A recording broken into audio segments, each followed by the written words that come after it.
Hello everyone, this is Shruti, your mentor for DSSB PGT Commerce exam. तो जैसा कि आप देख रहे हैं, हमने एक सीरीज़ स्टार्ट की है, टॉपिक वाइज सीरीज़, जिसमें हम टॉपिक वाइज अपने सिलेबस को कवर करेंगे। तो हमारा आज का टॉपिक है मैनेजमेंट। इस वीडियो में हम मैनेजमेंट के मीनिंग, कैरेक्टरिस्टिक्स, ऑब्जेक्टिव्स और इम्पोर्टेंस के बारे में पढ़ेंगे। तो सबसे पहले देखते हैं मैनेजमेंट होता क्या है। देखिए, जैसे मैनेजमेंट एक वर्ड है, मैं आपको इसी वर्ड के अंदर से इसका मीनिंग निकालना बताती हूँ। सबसे पहले देखिए, मैन के द्वारा मैनेज किया जाना मैनेजमेंट कहलाता है। ये लाइन आपको याद रखनी है, मैन के द्वारा मैनेज किया जाना मैनेजमेंट कहलाता है। तो मैन क्या करता है? एक्टिविटीज़ को मैनेज करता है और उसको हम बोलते हैं मैनेजमेंट। बहुत इजी है ना मैनेजमेंट। अगर आप ऐसे ही वर्ड के अंदर से उसका मीनिंग निकालेंगे तो आपके लिए बहुत ही इजी हो जाएगा कोई भी चीज़ को समझना। अब इसकी जो डेफिनेशन है वो देख लेते हैं। देखिए, मैनेजमेंट की डेफिनेशन कहती है, management is a process of getting things done with the aim of achieving goals effectively and efficiently. इसका मतलब क्या है कि मैनेजमेंट एक ऐसा प्रोसेस है जिसमें काम को कंप्लीट किया जाता है और एम क्या होता है कि ऑब्जेक्टिव्स को कंप्लीट करना। कोई भी चीज़ हम प्लान करते हैं, मैनेज करते हैं, क्यों करते हैं? क्योंकि हमारे कुछ गोल्स होते हैं, ऑब्जेक्टिव्स होते हैं, उन्हें कंप्लीट करने के लिए तो हम उन चीज़ों को मैनेज करते हैं, एक शेड्यूल प्रिपेयर करते हैं और उन एक्टिविटीज़ के अकॉर्डिंग ही उन सारे टास्क को कंप्लीट करते हैं। अब इसमें आप 3 वर्ड्स देख रहे होंगे, एक तो आता है आपका प्रोसेस, दूसरा इफेक्टिवली और एफिशिएंटली। अब ये तीनों चीज़ें होती क्या हैं वो देखते हैं। सबसे पहले देखिए प्रोसेस। प्रोसेस का मतलब क्या है? प्रोसेस का मतलब है प्रक्रिया, मतलब किसी भी काम को स्टेप्स में करना, स्टेप वाइज करना या प्रोसीजर करना, एक सीक्वेंस में किसी भी काम को करना, वो होता है प्रोसेस। अब जैसे कि मैनेजमेंट एक प्रोसेस है, क्यों प्रोसेस है? क्योंकि उसके फंक्शंस होते हैं प्लानिंग, ऑर्गेनाइजिंग, स्टाफिंग, डायरेक्टिंग और कंट्रोलिंग। अब ये एक सीक्वेंस में ही होते हैं, मतलब सबसे पहले प्लानिंग होगा, फिर ऑर्गेनाइजिंग, फिर स्टाफिंग, फिर डायरेक्टिंग और फिर कंट्रोलिंग। ऐसा नहीं हो सकता कि पहले आप कंट्रोलिंग कर दो फिर प्लानिंग, नहीं। तो ये एक प्रोसेस है, इसका एक सीक्वेंस है, उसी सीक्वेंस में चलना होता है, तो वो होता है आपका प्रोसेस।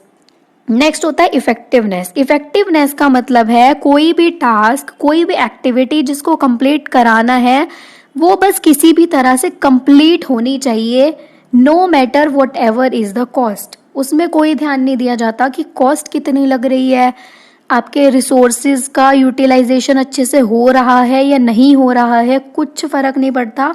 सिर्फ ये देखा जाता है एंड रिजल्ट क्या है, काम कंप्लीट अच्छी तरह से हो रहा है या नहीं हो रहा, वो होता है आपका इफेक्टिवनेस। तो इसलिए किस पर ज़्यादा ध्यान देता है? एंड रिजल्ट पर।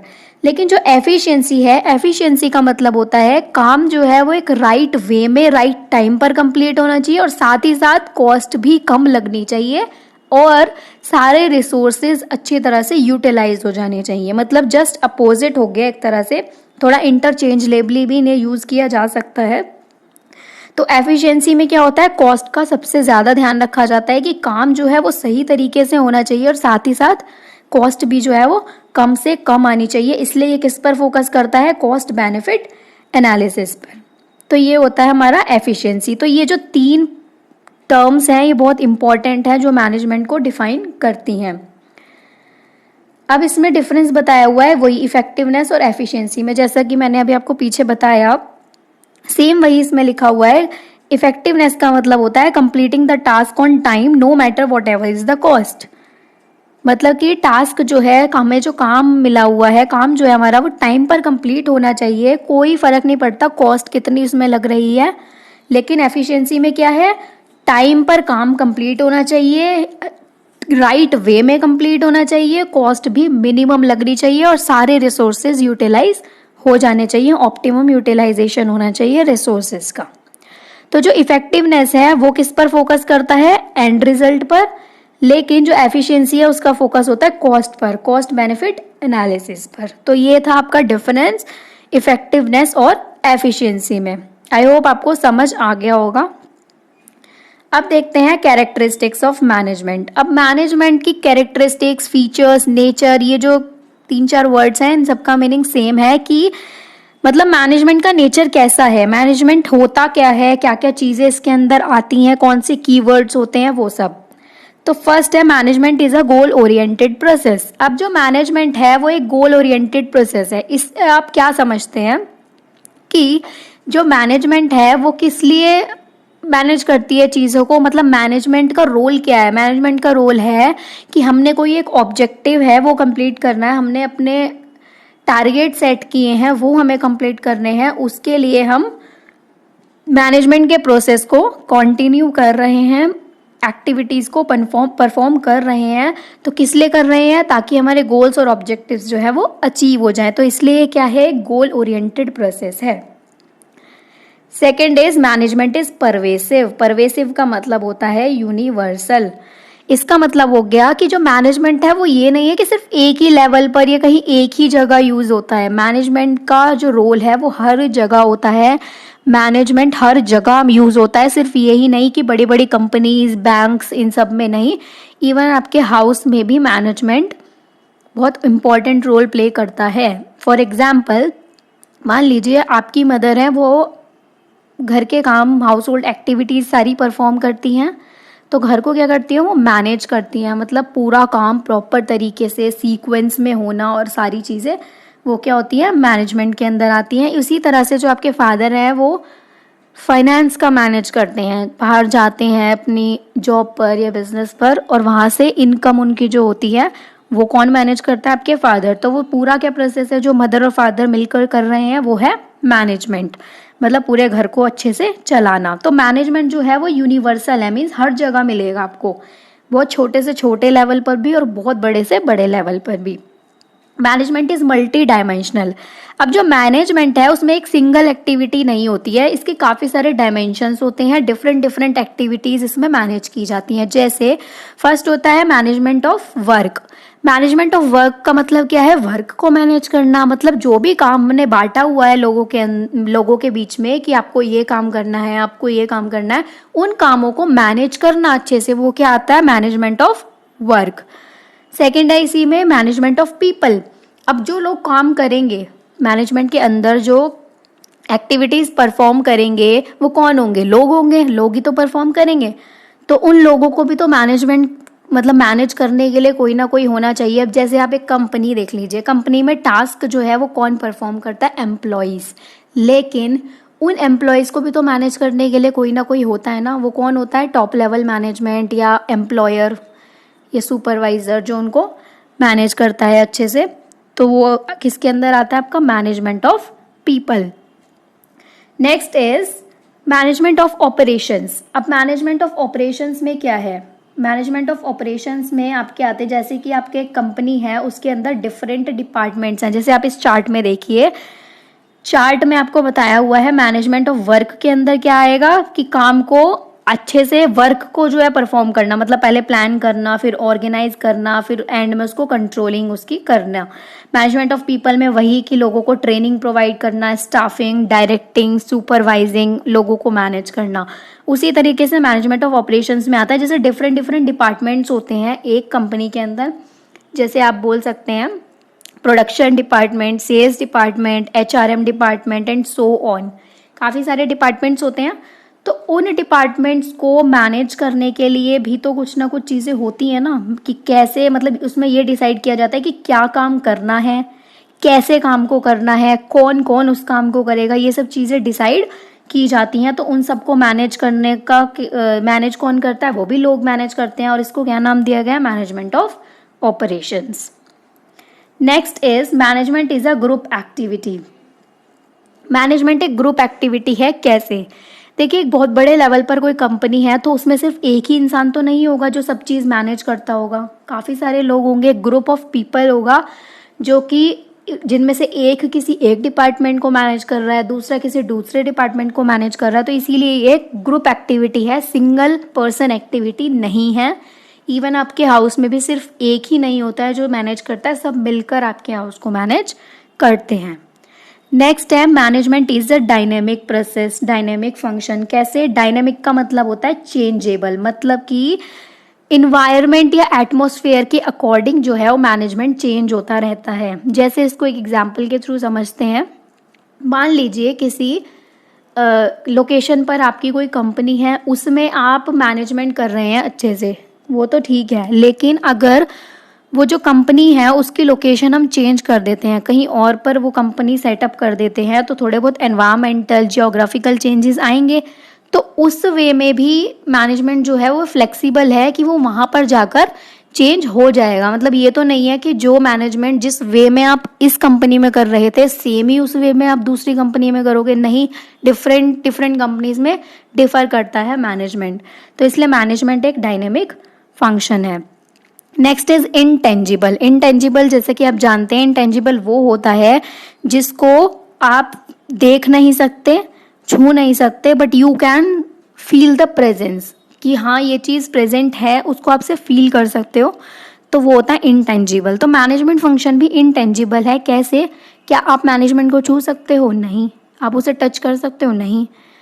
सिर्फ फील कर सकते हो कि हाँ ये काम प्रॉपरली हो रहा है, राइट वे में हो रहा है, राइट टाइम पर हो रहा है, सिर्फ ये सब चीज़ें फील की जा सकती हैं। इसलिए मैनेजमेंट जो है वो एक इनटेंजिबल प्रोसेस है। अब आता है ऑब्जेक्टिव्स ऑफ मैनेजमेंट। अब जो मैनेजमेंट है उसके उद्देश्य क्या क्या है, मतलब मैनेजमेंट क्यों ज़रूरी है, इंपॉर्टेंस क्या है इसकी, क्या क्या इसके ऑब्जेक्टिव्स हैं। तो जो मैनेजमेंट के ऑब्जेक्टिव्स हैं वो 3 कैटेगरीज में कैटेगराइज किए गए हैं। जैसे first is organisational objectives, second है सोशल ऑब्जेक्टिव्स और थर्ड है पर्सनल ऑब्जेक्टिव्स। अब आता है ऑर्गेनाइजेशनल ऑब्जेक्टिव्स। जैसा कि नाम से ही समझ पा रहे हैं, ऑर्गेनाइजेशनल ऑब्जेक्टिव्स मतलब वो ऑब्जेक्टिव्स जो ऑर्गेनाइजेशन के खुद के लिए होते हैं, वो होते हैं आपके ऑर्गेनाइजेशनल ऑब्जेक्टिव्स, मतलब ऑर्गेनाइजेशन की ग्रोथ के लिए, प्रॉफिट के लिए। अब इसमें 3 चीज़ें आती हैं आपकी ऑर्गेनाइजेशनल ऑब्जेक्टिव्स में, 3 चीज़ें आती हैं। फर्स्ट आता है सर्वाइवल, सेकंड आता है प्रॉफिट और थर्ड आता है ग्रोथ। मतलब ये 3 चीज़ें ऐसी हैं जिनके लिए ऑर्गेनाइजेशन जो है, ऑर्गेनाइजेशन के ऑब्जेक्टिव्स ये होते हैं। जैसे कोई भी कंपनी स्टार्ट हुई है, ठीक है, तो उस कंपनी का ऑब्जेक्टिव क्या होगा? पहला तो यही होगा कि वो बहुत लॉन्ग टाइम तक सर्वाइव करे, दूसरा ये होगा कि वो प्रॉफिट ज़्यादा से ज़्यादा कमाए और तीसरा होगा उसकी ग्रोथ दिन पर दिन बढ़ती जाए। तो ये क्या होगा? Organisational objectives. फिर आता है सोशल ऑब्जेक्टिव्स। सोशल ऑब्जेक्टिव्स वो ऑब्जेक्टिव्स होते हैं जो सोसाइटी के टुवर्ड्स हम परफॉर्म करते हैं। सोसाइटी के लिए हमारे क्या रूल्स हैं, मतलब क्या हमारी ड्यूटीज़ हैं, सोसाइटी के लिए क्या एम्स हैं, वो सब इसके अंदर आता है सोशल ऑब्जेक्टिव्स के अंदर। जैसे इसके कुछ एग्जांपल्स दिए हुए हैं, जैसे supply of quality products at reasonable price, मतलब कि हमें जो अच्छा प्रोडक्ट देना चाहिए लोगों को और रीजनेबल प्राइस पर देना चाहिए। ऐसा ना हो कि हम प्रोडक्ट की क्वालिटी भी घटिया दें और पैसे भी ज़्यादा ले लें, तो वो सोशल ऑब्जेक्टिव के आपके अगेंस्ट हो जाएगा, वॉयलेट करेगा सोशल ऑब्जेक्टिव को। तो इसलिए नेक्स्ट आता है जैसे इसी में contribution towards desirable civic activities, मतलब कि जो सिविक एक्टिविटीज़ होती हैं उनमें कंट्रीब्यूशन करना, इकोनॉमिक वेल्थ जनरेट करना, एम्प्लॉयमेंट अपॉर्चुनिटीज़ प्रोवाइड करना, और कम्युनिटीज़ हैं जैसे कुछ समुदाय होते हैं उनको फाइनेंशियल सपोर्ट प्रोवाइड करना, ट्रेनिंग प्रोग्राम्स, हेल्थ प्रोग्राम्स जो हैं उनको ऑर्गेनाइज करना। तो सोसाइटी के लिए ये काफ़ी सारी चीज़ें होती हैं, ये सोशल ऑब्जेक्टिव्स होते हैं। और एक होता है इसमें कॉर्पोरेट सोशल रिस्पॉन्सिबिलिटी, मतलब एक कॉर्पोरेट है, कंपनी है, उसकी क्या रिस्पॉन्सिबिलिटी है टुवर्ड्स सोसाइटी। तो ये सब सोशल ऑब्जेक्टिव्स के अंदर आते हैं। जैसे ये चार्ट है, इस चार्ट के अंदर बताए हुए हैं, देखिए तीनों ऑब्जेक्टिव्स को हम यहाँ से बहुत अच्छे से समझ सकते हैं। ऑब्जेक्टिव्स ऑफ मैनेजमेंट टॉपिक है, 3 तरह के ऑब्जेक्टिव्स हैं, ऑर्गेनाइजेशनल, सोशल और पर्सनल। अब ऑर्गेनाइजेशनल ऑब्जेक्टिव्स में कि ऑर्गेनाइजेशन का क्या ऑब्जेक्टिव होता है, सबसे पहले तो वो लॉन्ग टाइम तक सर्वाइव करे, दूसरा प्रॉफिट और तीसरा ग्रोथ, कि उसकी ग्रोथ जो है वो दिन पर दिन बढ़ती जाए, उसमें कोई लॉस ना हो। सोशल ऑब्जेक्टिव्स में वही क्वालिटी प्रोडक्ट्स देना, लोगों को रीजनेबल प्राइस पर देना, एम्प्लॉयमेंट अपॉर्चुनिटीज़ प्रोवाइड करना, इकोनॉमिक वेल्थ को जनरेट करना, एजुकेशन, हेल्थ और ट्रेनिंग के प्रोग्राम्स ऑर्गेनाइज करना, और प्रोडक्शन में इको फ्रेंडली मेथड्स यूज करना ताकि पॉल्यूशन और जो टॉक्सिक जो इंग्रेडिएंट्स निकलते हैं वो सब कम हो सके। फिर आता है पर्सनल ऑब्जेक्टिव्स। अब देखिए पर्सनल ऑब्जेक्टिव्स जो है वो किससे रिलेटेड होंगे, पर्सन से रिलेटेड, एक इंडिविजुअल पर्सन से रिलेटेड कोई चीज होती है उसको बोलते हैं पर्सनल। तो पर्सनल ऑब्जेक्टिव्स क्या होंगे, वो एम्प्लॉयज से रिलेटेड होंगे पर्सनल ऑब्जेक्टिव्स। तो उसमें क्या क्या आएगा, एडिक्वेट सैलरी, मतलब एक कंपनी जो है वो एडिक्वेट सैलरी प्रोवाइड करानी चाहिए हर एक एम्प्लॉय को, गुड वर्किंग कंडीशन, अच्छी कंडीशन देनी चाहिए ताकि वो उसका काम में मन लग सके और ऑर्गेनाइजेशन के ऑब्जेक्टिव्स भी कंप्लीट हो सकें इजीली। पीयर रिकॉग्निशन, एक मतलब पीयर मतलब फ्रेंड्स ग्रुप होता है, उसमें एक दूसरे को जान पहचान कराना। ट्रेनिंग और डेवलपमेंट, ट्रेनिंग प्रोवाइड करते रहना चाहिए टाइमली एम्प्लॉयज़ को। और सोशल रिकॉग्निशन, मतलब कि उनको थोड़ा स्टेटस उनका थोड़ा सा हाई रखना, ये ना हो कि उनको बिल्कुल डीमोटिवेट ही कर दिया जाए। तो ये आता है आपका पर्सनल ऑब्जेक्टिव्स के अंदर। अब देखते हैं इंपॉर्टेंस ऑफ मैनेजमेंट। मैनेजमेंट की इंपॉर्टेंस क्या है, कहाँ कहाँ ज़रूरत होती है और क्यों होती है। देखिए काफ़ी हद तक फीचर्स और जो ऑब्जेक्टिव्स हमने पढ़े उन दोनों में से ही इसके इंपॉर्टेंस के पॉइंट्स निकल जाएंगे। जैसे फर्स्ट देखते हैं, management helps in achieving group goals. वही जैसे पीछे हमने पढ़ा था, एक ग्रुप एक्टिविटी है और गोल ओरिएंटेड प्रोसेस है, तो दोनों को मिक्स करके क्या बन गया, अचीविंग ग्रुप गोल्स। मतलब कि मैनेजमेंट जो है उसमें ग्रुप में काम किया जाता है और गोल्स कंप्लीट किए जाते हैं, गोल ओरिएंटेड प्रोसेस होता है। नेक्स्ट आता है मैनेजमेंट इम्प्रूव एफिशिएंसी। एफिशिएंसी का क्या मतलब होता है, एफिशिएंसी उस वे में भी यूज़ की जा सकती है कि जैसे कोई एम्प्लॉई है, मतलब अगर आप पर्सनल वे में देखें तो एम्प्लॉय से रिलेटेड, और अगर वैसे देखें तो जैसे हमने पीछे भी पढ़ा था रिडक्शन ऑफ कॉस्ट, मतलब काम जो है वो प्रॉपर वे में राइट टाइम पर कंप्लीट होना चाहिए और कॉस्ट मिनिमम से मिनिमम कॉस्ट जो है वो आनी चाहिए। तो मैनेजमेंट जो है वो एफिशिएंसी को भी इम्प्रूव करता है ताकि ज़्यादा से ज़्यादा यूटिलाइजेशन हो सके हमारे रिसोर्सेज का। Next is management creates a dynamic organisation. जैसे अभी हमने पीछे पढ़ा था, ये डायनेमिक प्रोसेस है, मतलब मैनेजमेंट इसलिए भी इम्पोर्टेंट है क्योंकि हम चाहे किसी भी सिचुएशन में, किसी भी जियोग्राफिकल या लोकेशनल कंडीशन में चले जाएं, कहीं पर भी ये हर जगह आपका अप्लाई होता ही होता है, यूनिवर्सली अप्लाई होता ही है, और हर चेंजेबल सिचुएशन में बिल्कुल फ्लेक्सिबल होता है, रिजिड नहीं होता कि आप इसको चेंज ना कर सकें, इसलिए ये एक डायनेमिक ऑर्गेनाइजेशन इसको बोला गया है। Management helps in achieving personal objectives. अभी पीछे पढ़ा था हमने, पर्सनल ऑब्जेक्टिव्स में क्या आता है कि जो एम्प्लॉयर और एम्प्लॉयज़ हैं उनके बीच में कैसा रिलेशनशिप है, दोनों मतलब दोनों की अंडरस्टैंडिंग कैसी है, प्लस जो एम्प्लॉयज़ हैं उनको अच्छा वर्किंग कंडीशन प्रोवाइड करना, प्रॉपर सैलरी देना, सोशल और पीयर रिकॉग्निशन देना, और उनको कभी भी डीमोटिवेट ना करना, और ट्रेनिंग और डेवलपमेंट के स्किल्स को अच्छे से ध्यान में रखते हुए उनको ट्रेनिंग प्रोवाइड कराना। ये सब आते हैं पर्सनल ऑब्जेक्टिव्स में।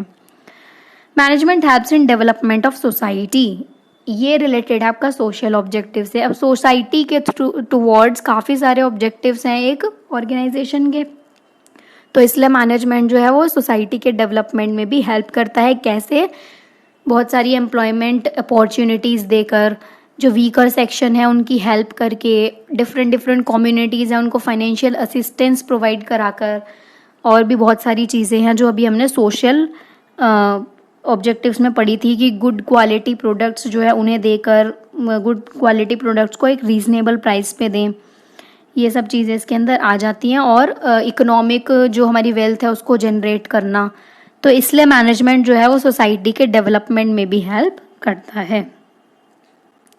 तो ये था हमारा आज का टॉपिक जिसमें हमने पढ़ा सबसे पहले तो meaning of management, characteristics of management, objectives and importance of management. ये सारी चीज़ें एक दूसरे से इंटरलिंक करती हैं, सब में पॉइंट्स ऑलमोस्ट सेम हैं।